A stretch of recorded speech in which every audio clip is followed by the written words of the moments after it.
이 메시지가 여러분들 마음에 잘 안정되게 자리하여서 그 말씀이 여러분의 삶을 잘 이끌어가고 2023년 12월 31일까지 좌로나 우로나 치우치지 말고 이 믿음의 길을 완주하는 저와 여러분 되었으면 좋겠습니다. 아멘이시죠? 자, 첫 번째 함께 나눌 말씀은 복음의 운동성에 믿음을 향한 기대가 있는 줄로 믿습니다. 오늘 설교의 가장 중요한 원포인트, 중요한 포인트가 있는데 그게 바로 뭐냐면 복음의 운동성이에요. 복음의 운동성. 할렐루야. 자, 오늘 함께 채택된 본문은 제가 지금 계속 일정 주기로 반복하고 있는 설교입니다.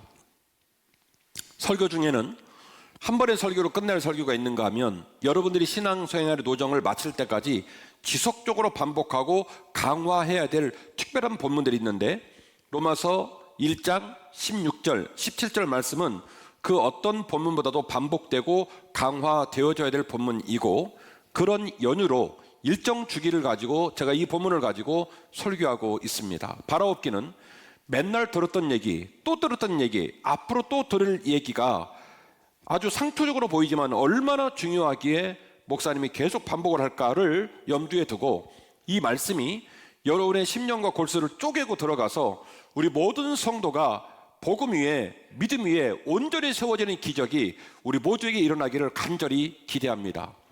어떤 신자가 신앙생활을 하면서 성숙하고 단단한 신앙생활을 하고 싶은 욕심을 갖지 않은 신자가 어디 있겠어요? 다 그렇죠. 저는요 어떤 목사보다도 목회를 잘하고 싶어요. 그건 제 바람이에요. 그런데 우리가 그 바람을 품었다 하여 그 바람대로 사는 건 아니에요. 모든 사람은 실망을 많이 하고 모든 사람은 자기가 그런 삶을 살지 못한 것에 대한 아쉬움이 있어요. 그런데 말이죠, 놀라운 사실은 그렇다고 한다면 목표를 원대하게 품고 그럼 모든 사람이 좌절하고 모든 사람이 그 길을 걷지 못할까? 아니에요. 그 길을 잘 걷는 사람도 또한 있어요. 있어요. 그래서 앞에서 봐도 옆에서 봐도 뒤에서 봐도 참 저 사람 괜찮다. 그 사람은 걸어가는 신앙생활의 뒷모습이 너무 아름다운 거예요. 혹시 내 모습도 저런 모습일까? 설레일 정도로 신앙생활 잘하는 사람도 있단 말이에요. 어떤 사람은 아버지가 목사님이래요. 어떤 사람은 작은아버지가 이모부가 목사님이래요. 어떤 사람은 모태신앙이래요. 엄마 뱃속부터 교회를 다녔다는 거예요. 여러 가지 상황으로 봤을 때 그 사람 신앙생활 잘해야 될 것 같거든요. 그런데 그러지 못한 경우도 많습니다. 그렇다면 어떤 원인 때문에 어떤 원리 때문에 이렇게 차등적인 상황이 발생을 할까? 왜 어떤 교회는 건강한가 하면 어떤 교회는 건강하지 못할까? 왜 어떤 교회 당회는 항상 따뜻하고 항상 성도들에게 존경을 받는데 왜 어떤 교회 당회는 만나기만 하면 싸울까? 왜 어떤 교회 목사님과 성도 사이는 그냥 헤어지면 서로 그리워서 안달이 나는데 아주 으르렁거리니라고 정신이 없는 교회도 있더란 말이죠. 그러면 어떤 원인 때문에 그럴까? 어떤 원리 때문에 그럴까? 이거 생각해 보자는 얘기예요. 복음의 운동성에는요 믿음의 씨앗이 담겨져 있습니다. 할렐루야. 여러분, 복음은 우리에게 다가올 때 그것 자체가 기적이에요. 여러분들이 전도하잖아요. 그리고 여러분이 전도한 성도에게 제가 복음을 던지잖아요. 6주 동안 말씀을 나누고 6주 동안 손을 붙들고 이렇게 지내잖아요. 그런데 항상 제가 느끼는 것은 목회는 알다가도 모르겠어요. 그리고 복음의 결과물은 예측이 불가능해요. 그 6주 동안에 새가족 교육을 하는 동안에 얼마나 저를 째려보는지 제가 눈을 어디다 둘지를 모를 정도로 난감한 상황도 있어요. 저 사람은 예수님이 직접 내려와서 설교도 말을 안 듣겠구나 싶은 경우도 있어요. 그런데 시작은 그렇게 어려웠지만 시작은 그렇게 딱딱했지만 언제 어디서 어떻게 그런 일이 일어나는지 모르겠지만 그의 마음과 그의 삶이 봄눈 녹듯 녹아내려서 신앙생활의 중요한 삶의 전환점이 오고 그 신앙생활로 뚜벅뚜벅 걸어가는데 와, 비바람이 몰아치고 어려움이 있어도 눈 하나 깜빡가지고 믿음의 길을 걸어가는 경우가 있어요. 상담을 해봤더니 사실은 교회를 평생 다녔고 잠깐 2년 쉬었대요. 본인이 안수집사래요. 본인이 권사래요. 아이고, 귀한 분이 왔구나. 이분 워낙 신앙생활을 오래 했기 때문에 이제 신앙생활을 하면 끝발나게 하겠구나 라고 기대하였으나 엉망진창인 경우도 있어요. 그래서 저는 생각합니다. 복음 자체가 기적이구나. 복음이라고 하는 것은 인간의 관점과 합리성과 논리로 예측이 불가능하구나. 언제 어디서 그 사람이 복음과 함께 외통수로 걸리게 될지, 언제 그 사람 안에 그 복음이 폭발적으로 그 사람의 삶을 뒤집어 놓을지 아는 자가 없구나라는 생각을 목회할 때마다 하게 됩니다. 로마서 1장 17절 말씀이죠. 복음에는 하나님의 의가 나타나서, 해석으로 된 부분은 제껴놓고 이어지는 부분은 기록된 바 오직 의인은 믿음으로 말미암아 살리라 함과 같으니라. 복음에 하나님의 의가 나타났다, 이 말을 직역을 하게 되어지면, 왜냐하면 그 말은 무슨 얘기입니까? 16절을 봐야 된다는 얘기예요. 직역을 하면. 왜냐하면이라는 말은 17절이 무슨 얘기의 후속이라는 거예요? 16절의 후속이라는 거예요. 직역을 하면. 그러니까 사실은 16절하고 17절은 떨어져서 읽는 게 아니라 붙어서 읽어야 되는 거예요. 원래 성경의 사본들은 우리가 들고 다니는 정경처럼 장절이 구분되어 있지 않습니다. 장절은 옛날에 고대 기록 방식이라고 하는 건 밑도 끝도 없이 쭉 기록을 해놔서 문단 구분도 없어요. 그래서 읽기가 너무나 어려워요. 그래서 기독교의 2000년 역사 속에서 성도들이 집에서 성경을 읽으실 때 이 말하고자 하는 메시지의 뜻을 좀 더 명료하게 이해하기 위해서 장절을 다 나누고, 심지어 요즘 들고 다니는 성경은 장절 문단 컨텐츠 위에다가 여기서 말하고자 하는 내용의 주제가 뭔지도 써놨어요. 지금은 심지어. 그래서 읽기 좋게 만들어 놨는데, 사실은 16절, 17절 말씀을 따로 떼서 읽는 것은 매우 위험한 거죠. 직역을 하면 왜냐하면으로 17절이 이어집니다. 그 말은 16절의 말씀의 강화 버전이거나 16절 말씀의 해석 버전이 17절이라는 소리니까, 왜냐하면 하나님의 의는 철두철미하게 믿음에 의거하여 복음 안에 나타나 있습니다라는 말이에요. 그러면 부득불 어디를 봐야 돼요? 16절을 봐야 되겠죠. 무슨 말인지 알아야 되니까. 16절, 내가 복음을 부끄러우지 않겠다. 왜냐하면 이 복음은 모든 믿는 자에게 구원을 주시는 하나님의 능력이 되기 때문이다. 이렇게 시작을 합니다. 먼저는 유대인에게요. 그리고 헬라인에게로다. 복음은 모든 믿는 자에게 구원을 주시는 하나님의 능력이 되기 때문이다. 자, 무슨 얘기예요? 이 복음이 언젠가 우리를 찾아왔습니다. 저는 아버지가 목사님이니까 모태신앙이에요. 그래서 뱃속부터 교회를 다녔어요. 그러면 저절로 복음이 제 것입니까? 아니에요. 저도 생애 노정의 어느 날 목사이신 부모님, 사모님이신 어머님 빼고 내가 내 하나님을 인격적으로 영접한 날이 있단 말이에요. 지금도 제 아들이 이 예배당에 예배를 드리고 있습니다. 저의 오매불만 기도 제목은, 하나님, 제가 하나님을 인격적으로 만난 것처럼 우리 아들도 하나님을 인격적으로 만나게 하여 주옵소서. 제 기도 제목이에요. 올해 신년 소원헌금 봉투에 깨알같은 기도 제목을 쓸 때도 제 아내를 향한 축복의 기도나 제 자녀를 향한 축복의 기도도 마찬가지예요. 우리 가족들이, 제 아내가 하나님을 더 사랑하게 하옵소서, 하나님을 너무너무 사랑하는 아내 되게 하옵소서, 제 기도 제목이었어요. 제가 왜 그렇게 기도하느냐? 복음이 신비이기 때문에, 복음 안에 운동성, 복음 안에 에너지가 들어있기 때문에, 복음은 모든 믿는 자에게 구원을 주는 하나님의 능력이기 때문에 저는 그렇게 기도하며 기대하는 거예요. 복음은 한 번 우리에게 다가온 걸로 끝나지 않아요. 그 복음 안에는 운동성이 있어요. 과거의 사건이 아니에요. 이례적인 사건으로 멈추지 않아요. 여전히 그 복음은 우리에게 말을 걸고, 그 복음은 여전히 우리에게 에너지를 주고 있고, 여전히 그 복음이 우리에게 영향력을 준단 말이에요. 이 사실을 로마서 1장 16절과 17절이 이야기하고 있는 거예요. 복음은 모든 믿는 자에게 구원을 주는 하나님의 능력이다. 그 말이 무슨 얘기입니까? 비록 명사이지만 하나의 규정된 어느 개념을 말하고 끝나는 게 아니라, 그 복음이라는 말이 석화되어진, 돌처럼 딱딱하게 석화되어진 하나의 명제적 단어가 아니라 운동성을 갖고 있기 때문에 여전히 폭발적으로 에너지를 가지고 일하고 있다는 얘기예요. 그 안에 누가요? 그 안에 거룩하신 하나님께서 일하고 있다는 거예요. 그래서 이 복음은 모든 믿는 자에게 구원을 주시는 하나님의 능력이 되는 줄로 믿습니다. 그래서 17절이 이어지죠. 복음에는 하나님의 의가 나타났다. 왜냐하면 하나님의 의는 철두철미하게 믿음에 의거하여 복음 안에 나타나 있다. 두 번째입니다. 복음의 운동성에 성숙을 향한 기대가 있는 줄로 믿습니다. 오늘 본문의 말씀 앞뒤는 말씀을 드렸고요.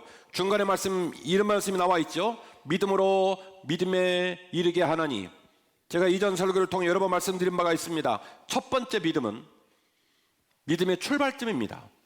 이 첫 번째 믿음은 그런 맥락에서 모든 사람에게 공평하게 주어지는 전적인 선물입니다.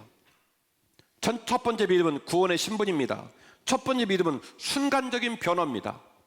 믿음으로 믿음에 이르게 하니, 첫 번째 앞에 나오는 믿음은 구원의 신분과 구원의 순간적인 변화를 말하는 믿음입니다. 모든 사람에게 공평하게 주신 하나님의 전적인 은총입니다. 어려서 믿었던, 나중에 믿었던 그 믿음의 사건은 순간적인 변화로 구원의 신분, 내가 하나님의 거룩한 아들과 딸이 되었다라는 칭의의 신분을 우리 모든 사람이 공평하게 나누어 받게 되었습니다. 그런데 말이죠, 복음에 하나님의 운동성이 있어서 믿음으로 믿음에 이르게 하느니, 두 번째 믿음이 관건인데, 두 번째에 있는 믿음은 구원의 완성 혹은 지속적인 변화를 지칭하는 거예요. 구원의 신분의 변화가 있었습니다. 순간적 변화로 말미암아 하나님의 아들과 딸로 예속이 되었습니다. 편입이 되었습니다. 그 이후로 우리의 믿음이 점점 자라가야 한다는 거예요. 점점 구원을 완성하는 방향으로 성숙해져야 한다는 거예요. 그래서 두 번째 믿음의 변화는 순간적 변화가 아니라 지속적인 변화이고요. 그 지속적인 변화의 양상은 죄송하게도 모든 사람에게 차등으로 나타나는 전적인 하나님의 은총입니다. 하나님은 복음 안에 담겨진 거룩한 운동성으로 우리를 케어하지만 가슴 아프게도 두 번째 구원의 자리는, 두 번째 믿음의 자리는 죄송하게도 차등적으로 나타나요. 어떤 사람은 더 수준 높게 끌고 가는 그런 믿음의 단계를 보이는가 하면 어떤 사람은 못 미치는 경우도 있어요. 이게 가슴이 아픈 거예요. 그래서 오늘 말씀을 통하여 제가 여러분에게 주고자 하는 메시지는 뭐냐면, 우리의 믿음이 첫 번째 믿음의 단계에 머물지 않고 두 번째 믿음을 향하여 가열차게 나아가는 놀라운 도전이 우리 모두에게 있기를 주의 이름으로 축원합니다. 내 믿음이 하나님 보실 때도 알아줄 만하고 사람 볼 때도 인정받을 만한 믿음 되었으면 좋겠습니다. 내 믿음이 그 성숙한 인격 가운데 잘 녹아나서 누가 봐도 납득이 되고, 누가 봐도 향기가 나는, 누가 봐도 불안하지 않고, 누가 봐도 편안한 그런 아름답고 풍성한 믿음 되었으면 좋겠습니다. 우리가 메네메네 데겔 우바르신 하나님의 거룩한 저울로 내 믿음을 달아보았을 때, 하나님의 거룩한 눈빛으로 우리의 믿음을 관측했을 때, 우리의 믿음이 어느 정도 무게를 갖고 있을까?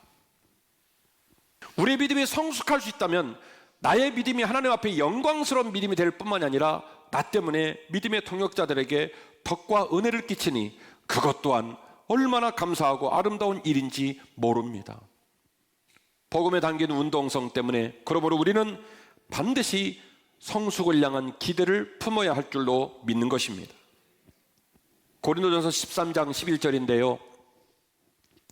내가 어렸을 때는 말하는 것이 어린아이 같고 깨닫는 것이 어린아이 같고 생각하는 것이 어린아이 같다가 장성한 사람이 되어서는 어린아이의 일을 버렸다.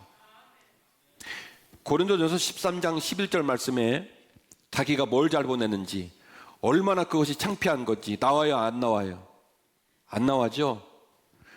그래서 고린도 교회 실상을 모르는 사람은 이 멋있는 말을 읽고 무슨 말인가 하는 거예요. 근데 얼마나 찔렸는지, 얼마나 미안했는지, 얼마나 창피했는지 그게 뭔지는 말을 안 했지만 너무 반복을 많이 해놨어요. 그 반복을 많이 해놓은 단어가 뭔지 압니까? 어린아이예요. 13장 11절입니다. 내가 어렸을 때는 말하는 것이 어린아이 같고 깨닫는 것이 어린아이 같고 생각하는 것이 어린아이 같다가 장성한 사람 돼가지고는 이 어린아이 같은 일을 버렸다. 그게 뭔지 말은 안 했지만 되게 창피하고 되게 마음에 좀 걸리는 뭔가가 있었나 봐요. 똑같은 성경이지만 다른 본문이거든요. 14장 20절인데요. 형제들아, 지혜는 아이가 되지 말고 오히려 악에게 어린아이가 되라. 지혜는 장성한 사람이 되라. 이 말은 되게 자조적이고 과거의 날들을 후회하는 말이죠. 자조적인 고백인데 이 말은 무슨 얘기냐면 바로 직전까지 나와 여러분들은, 나와 우리 공동체는 어떻게 되는 거예요? 거꾸로 한 거예요. 지혜에 관해서 어떻게 해요? 어린아이처럼 굴었고, 악에 대해서는 어떻게 굴었어요?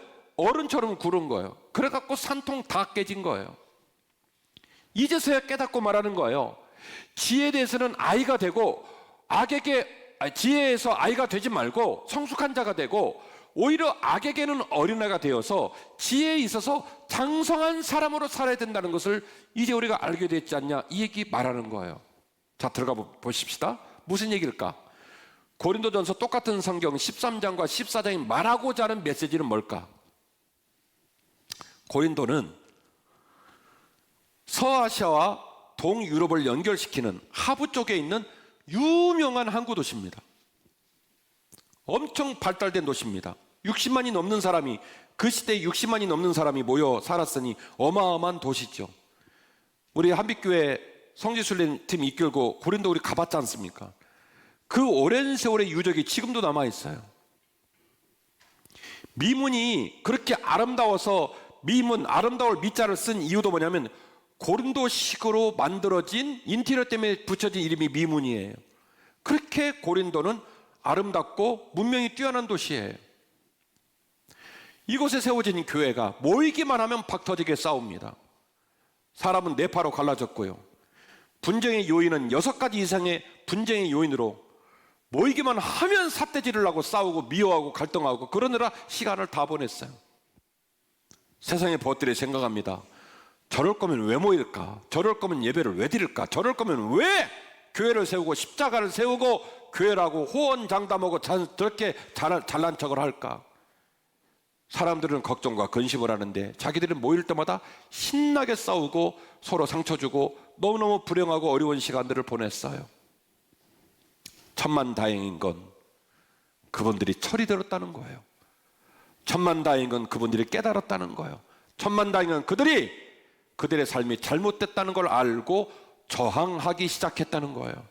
그래서 고린도전서 13장과 14장 말씀을 통하여 창피하니까 그게 무언지는 말하지 않았지만 그 가슴 아픈 과거의 족족들을 뭐라고 표현했냐면, 과거에 우리는 말하는 것도 어린아이 같았고 깨닫는 것도 어린아이 같았고 생각하는 것도 어린아이 같았고 행동하는 것도 어린아이 같아서 모든 일들에 있어서 하나님 영광 높이지 못하고 우리 모두에게도 상처밖에 없는 어리석은 삶을 살았다. 그것을 뭘로 표현했어요? 어린아이의 삶으로 표현을 한 거예요. 그리고 이제 가슴 아프지만 다시는 과거처럼 안 살고 싶다. 그래서 뭐라고 표현해요? 이제는 장성한 성숙한 신앙의 지평을 기대한다는 거예요. 지체는 높낮이가 있을지 모르겠어요. 역할의 고하가 있을지 모르겠어요. 그러나 한 몸의 지체는 모든 지체가 가장 고귀하고 아름답고 사랑스러운 지체입니다. 이 지체가 사랑으로 연합되어질 때에 비로소 우리가 풍요함과 넉넉한 삶의 기쁨을 누리게 되는 거예요. 사랑하는 한빛가족 여러분, 신앙의 성숙은 혼자 가는 게 아니에요. 에베소서 4장 16절 말씀이 이렇게 기록을 합니다. 그에게서 온 몸이 각 마디를 통하여 도움을 받음으로. 누구에게 도움을 받았다는 얘기예요? 주님에게? 하나님에게? 아니에요. 누구에게 도움을 받았다는 얘기입니까 지금? 서로의 지체들끼리 도움을 받음으로 연결되어지고 결합되어서 그 지체의 분량대로 역사하여 그 몸을 자라게 하며 사랑 안에서, 매우 중요한 단어가 나오는데요, 사랑 안에서 스스로 세워가느니라. 할렐루야. 서로 연합하고 그리고 서로 결합되어서 사랑 안에서 스스로 세워나가게 된다는 거예요. 복음의 운동성에 성숙을 향한 기대가 있습니다. 우리 각자의 개인적인 삶 가운데 예수 그리스도의 복음의 운동성으로 놀라운 믿음의 기적이 일어나기를 주의 이름으로 축원합니다. 그리고 그 기적이 랜덤으로, 누구는 빠르게, 누구는 다소 늦게, 누구는 물처럼, 누구는 불처럼, 그런 놀라운 믿음의 기적들이 일어나게 될 때 그 기적을 일으킨 믿음의 사람들이 앞에 서고 뒤에 서고 옆에 서서 서로 연합하고 서로 결합돼서 서로 사랑하며 스스로를 세워져 나가게 된다는 거예요. 이것이 바로 그리스도의 몸의 교회의 비밀입니다. 종교적으로 교회에서 행하는 일이 되었던, 가정에서 행하는 일이 됐던, 직장과 사업장에서 행하는 일이 됐던 100점짜리 답은 없습니다. 최선의 답만 있을 뿐이고, 그렇기 때문에 상황이 중요한 것이 아니라 그 상황을 해석하는 입장이 중요한 거예요. 어떻게 볼 거냐, 어떻게 해석할 거냐, 그리고 어떻게 답을 낼 거냐, 이것 말고는 없어요. 그 답이 뭐냐면 지혜의 답입니다. 저는 이 두 가지가 되면 우리 교회는 끝났다고 생각해요. 가장 아름답고 좋은 교회 될 거예요. 첫 번째, 복음의 운동성으로 믿음을 기대합시다. 하나님께서 우리 남편, 우리 아내, 저기 우리 큰아들 있거든요, 우리 아들들 만나주시기를 간절히 소원합니다. 에베소서 2장 8절 말씀처럼 믿음은, 복음은 하나님의 선물이다. 너 안 된다고 생각하는데 걱정하지 마. 때가 되면 그놈 마음도 열려. 그 아이 마음도 열릴 거야. 그래서 복음의 운동성에 믿음을 향한 기대가 있어요. 이 기대를 여러분 포기하지 마세요. 그리고 복음의 운동성에 성숙을 향한 기대도 있습니다. 세상은요, 미쳐 돌아가요. 아침에 일어나서 옷 잘 챙겨 입고 머리다가 왁스 바르고 화장하고 나가가지고 말도 안 되는 짓을 하고 살아요. 제 말이 틀립니까? 욕심을 못 이기고 자기만을 사랑하는 마음을 못 이기고 다른 사람 가슴을 후벼 파는 말을 눈 하나 깜빡하지 않고 막 지르고 살아요. 피눈물을 흘리고 있는데도 불구하고 그 사람이 얼마나 우는지 느끼지도 못해요. 이게 우리의 현실이에요. 자기 불편한 것만 알지 다른 사람 가슴 아픈 건 생각도 못해요. 이런 우리를 모아놓고 꿈을 꾼다? 이런 우리를 모아놓고 평강을 꿈꾼다? 택도 없는 소리입니다. 성숙을 꿈꾸어야 합니다.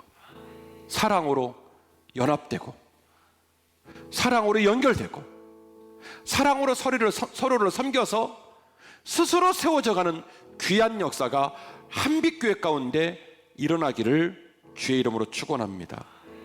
하나님으로부터 오는 복음의 운동성은 우리의 신앙을 견인합니다. 반드시 믿음이 선물로 주어지는 날이 있을 줄로 믿고 믿음의 자리를 지키십시오. 교회 공동체로 확산되는 복음의 운동성은 우리의 신앙을 스스로 성숙하게 합니다. 앞에서 끌고 뒤에서 따라가고 손에 손을 맞잡고 용납하고 인내하고 배려하고 격려하면서 사탄 마귀에게 마음 뺏기지 말고 더럽고 추악한 어둠에 녹아들지 말고 주님 거룩한 십자가를 향해요. 어린아이의 일을 버리고 장성한 믿음의 분량을 꿈꾸며 믿음으로 걸어가는 저와 여러분이 되시기를 주의 이름으로 축원합니다.